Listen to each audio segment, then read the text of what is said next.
साथियों नमस्कार, मैं हूं वेद वशिष्ठ। आप देख रहे हैं सहयोग समाचार। हरियाणा की राजनीति में एक बार फिर बयानबाजी को लेकर दादा राम कुमार गौतम विधायक सफीदों चर्चा में आ गए हैं और उन्होंने दोनों तरह की बात कर दी है। वो दुष्यंत चौटाला को काबिल भी मानते हैं और उनके कार्यकाल में जब 10 सीट आई थी और भाजपा से गठबंधन हुआ था, उनको वहाँ पर वो नाकारा मानकर भी चलते हैं।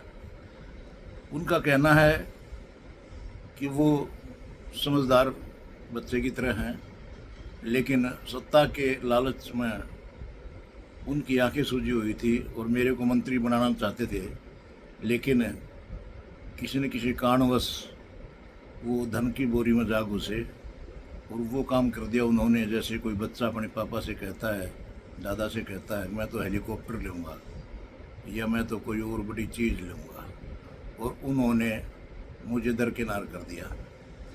उनका सबसे बड़ा बयान कि 2000 के आसपास दिवंगत नेता चौधरी ओम प्रकाश चौटाला ने कभी ये कहा था कि भाजपा और ब्राह्मणों को हरियाणा में कहीं भी मिल जाए तो बिल्कुल हम जड़ से उखाड़ देंगे।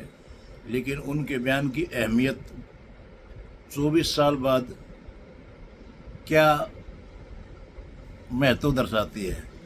महत्व ये है कि अभी चर्चा है कि हरियाणा के मंत्रिमंडल में कोई फेरबदल होना है।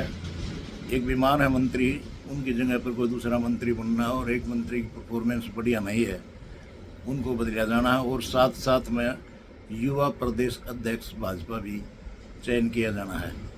जानकार बताते हैं कि जब जब भी मंत्रिमंडल के विस्तार की या मंत्रिमंडल की छेड़खानी की बात आएगी, दादा गौतम कोई न कोई प्रहार, चाहे वो ओम प्रकाश चौटाला परिवार हो, चाहे कोई अन्य परिवार हो, उन पर करते रहते हैं। इस पूरे प्रकरण में पूर्व उप मुख्यमंत्री दुष्यंत चौटाला ने दादाजी को लीगल नोटिस भेज दिया है और लीगल नोटिस का जवाब देने के बाद कार्रवाई करने का पूरा मन बना लिया है। हालांकि एनएलओ के नेता अभय सिंह चौटाला ने यह कहा कि अब उंगली कटाकर शहीद होने का कोई फ़ायदा नहीं। जब टिकट उसको दे रहे थे और उसकी दिमागी सातिरता का पता था, उस वक्त उनको टिकट क्यों दी।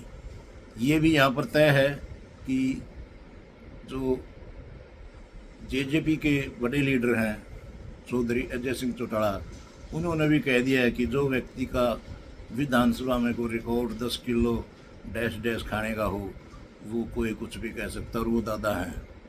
तो क्या जानकार कहते हैं कि ऐसा लगता है कि दादा गौतम एक बार फिर सक्रिय हो गए हैं और नज़दीक में मंत्रिमंडल का कोई विस्तार है, या दादा गौतम को किसी बीजेपी के नेता ने फिर सक्रिय कर दिया है कि अगर जितना भी आप बेनिफिट पार्टी को पहुँचाओगे, आप मंत्रिमंडल के नज़दीक पहुँच जाओगे। मुझे लगता है कि सरकार आखिरी दौर में दादा को एक बार मंत्रिमंडल से सुशोभित जरूर करेगी।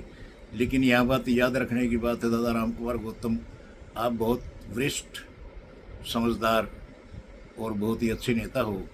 दूसरी पार्टी को गाली देकर या दूसरी पार्टी के ऊपर बिना बात के आक्षेप करके मंत्रिमंडल नहीं मिलता। मंत्रिमंडल की काबिलियत होती है, मंत्रिमंडल में शामिल होने के लिए पार्टी के प्रति जुनून होता है।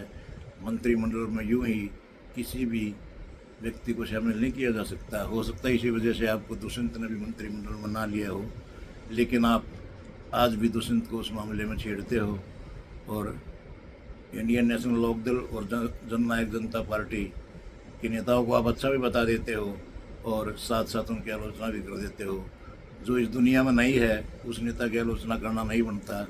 अभी हाल ही में भाजपा की राज्यसभा सांसद रेखा गुप्ता ने भी चौधरी भजनलाल पर टिप्पणी की थी और माफ़ी मांगकर मामला निपटाया था। हमें पता है आप माफ़ी भी मांगोगे और आप पत्रकारों को भी ये कहोगे कि मेरे से और ज़्यादा मत पूछो, पता नहीं मैं क्या कह दूँगा।